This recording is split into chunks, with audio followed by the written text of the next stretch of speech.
Hi friends, అందరూ బాగున్నారా? మేమైతే చాలా బాగున్నాము. ఈరోజైతే bachelors special chicken gravy curry అయితే చేస్తున్నాను. ప్రాసెస్లోకి వచ్చేసేయండి. పెనం వీటెక్కినాక ఆయిల్ కూడా వేసుకుని వీటెక్కినాక మసాలా దినుసులు వేసేసుకోవాలి.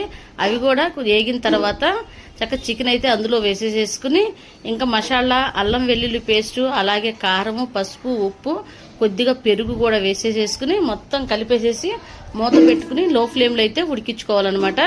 మిక్సీలో రెండు టమాటా ముక్కలు అలాగే కొద్దిగా ఎండు కొబ్బరి కూడా వేసేసుకుని మెత్తగా మిక్సీ పట్టుకోవాలి. మిక్సీ పట్టిన తర్వాత ఈ చికెన్లో ఇది కూడా వేసేసేసి కలుపుకుంటే ఏంటంటే ఈ టమాటా ఇది కూడా ముక్కకు పట్టి ముక్క అయితే మాత్రం చాలా టేస్ట్గా ఉంటుంది. ఇంకా తర్వాత సిమ్లో పెట్టి ఉడికించుకుంటా ఉండాలన్నమాట. ధనియాల పొడి అలాగే గరం మసాలా, చికెన్ మసాలా కూడా వేసేసేసి మొత్తం కలుపుకుని ఒక 5 నిమిషాలు ఉడికిన తర్వాత కొత్తిమీర గార్నిష్ చేసుకుంటే చాలా టేస్ట్గా ఉండే బ్యాచిలర్స్ ఈజీగా చేయగలిగే చికెన్ కర్రీ అయితే రెడీ అయిపోయింది.